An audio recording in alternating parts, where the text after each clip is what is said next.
Hi everyone. Has anyone here ever received a cloud bill that is so big that it required a one on one with your CFO or engineering leadership? Well, I have been there. So today I'm going to talk about how to stop treating your cloud budget like a subscription to chaos.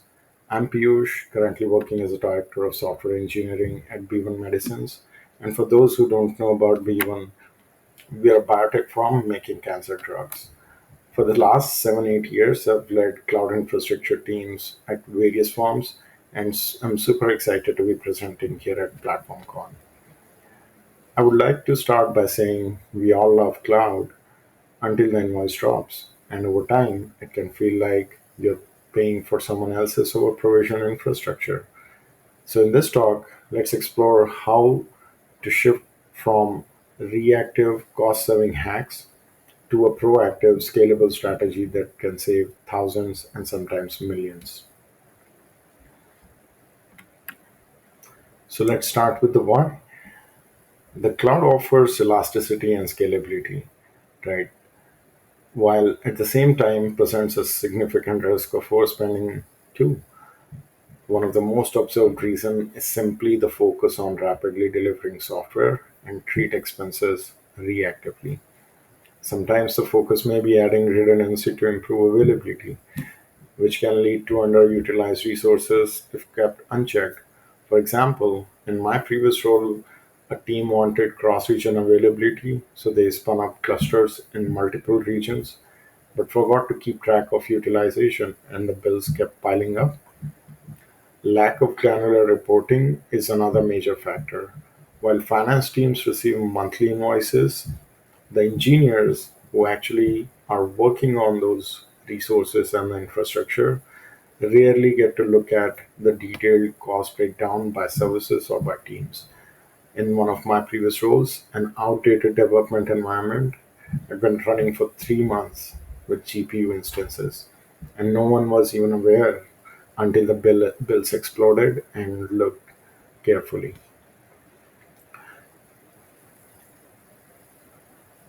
Lastly, there's often hesitance on proactively upgrading systems if things are in healthy state. As they say, if it's working, just don't touch it, or simply choosing health over cost. All of these scenarios are valid, common, and the choices are not wrong, but they have trade offs. However, with proactive steps, the cost can be kept under control. So let's take a look at some of the best practices, right? First and foremost, there needs to be a general alignment on cost being treated as first class metric. That doesn't mean sacrificing on delivering speed or health, but simply being mindful and applying cost planning on new and existing infrastructure. Cost ownership starts with visibility. To ensure that, we build dashboards by team so engineers can see the actual spend tied to their own services. And here, tagging certainly helps with setting up the accountability on cost and usage. So we also introduce quarterly cost reviews like retrospectives, but with dollar signs rather than incident counts. Now let's look at some of the ways that help build this culture and optimize cost.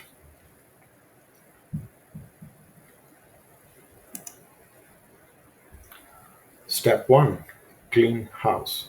At Ripple, we saved over $25,000 just by identifying and shutting down unused resources. Can you imagine the extent of resource wastage we had?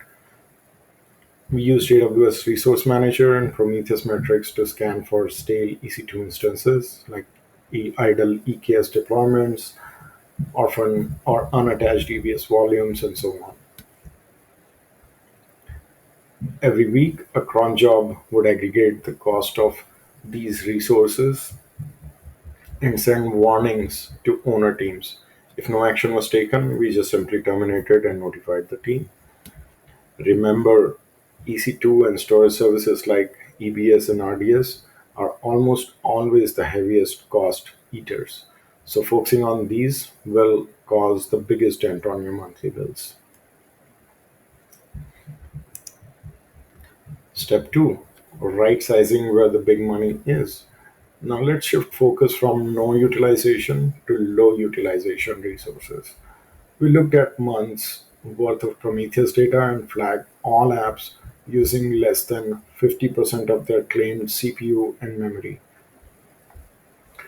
We then enforced teams to reconfigure their app manifest with resource limits based on average usage plus a small 10% buffer.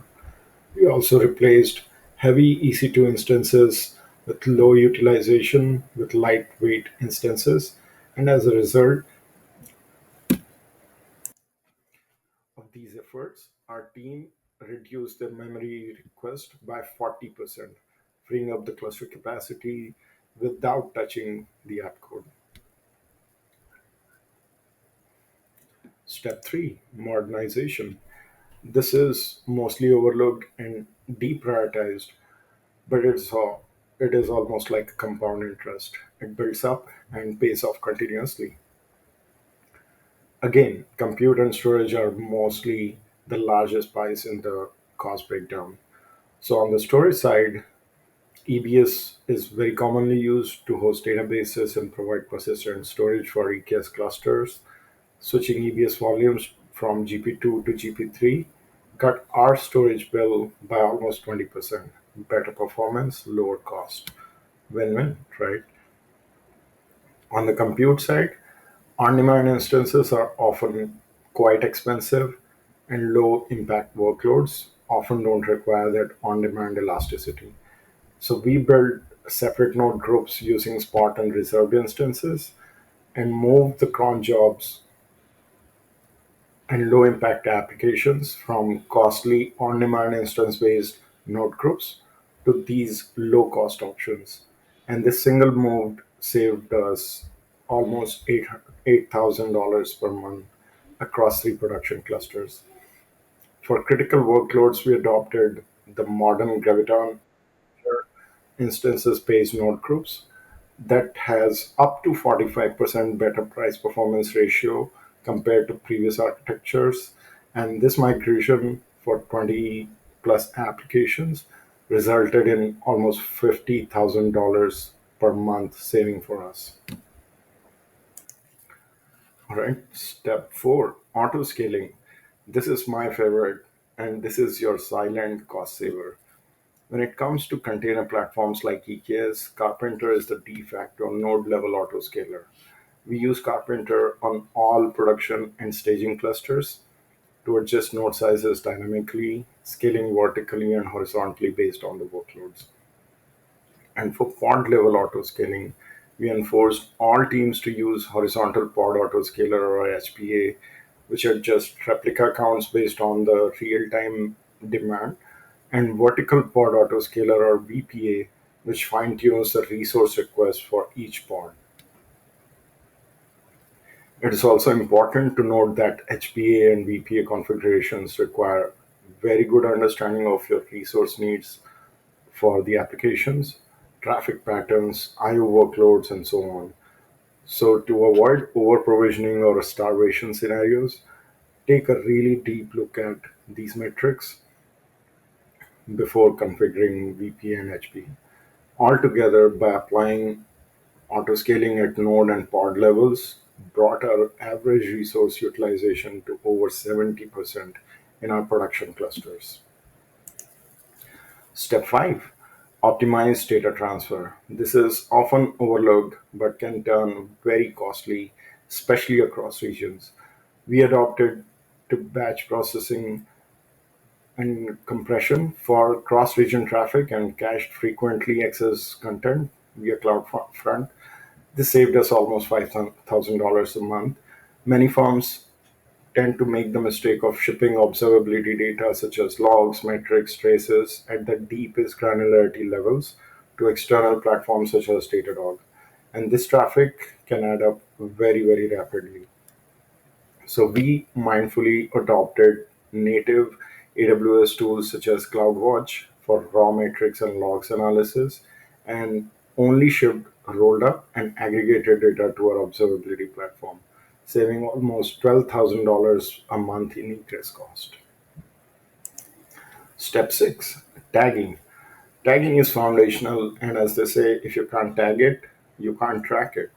So we use Terraform modules and Kubernetes YAML files to enforce standardized tags across all of our environments. Then we generated dashboards and alerts filtered by owner teams for better accountability. For example, each team now knows exactly how much they spent on data transfer, compute, storage on a weekly, monthly, and on demand basis. Tagging also helped us identify long abandoned dev clusters costing almost $1,500 a month, and no one even remembered that those existed. Finally, use AWS native tools. AWS offers some really powerful tools. Just use them. Leverage Cost Explorer and QuickSites to get slicing and dicing of cloud bills by AWS services, applications, teams, and plenty other dimensions for finance and engineering leadership awareness. You can also use it to set up cost dashboards with specific use, with work with your AWS partners to generate monthly and quarterly trusted advisor reports, while you can also use the cost optimization hub to gain insights on opportunities to save across AWS services. AWS Q is another game changer. Ask it things like why did Lambda cost spike last week, or what are the most over provisioned applications, and get real insights really fast.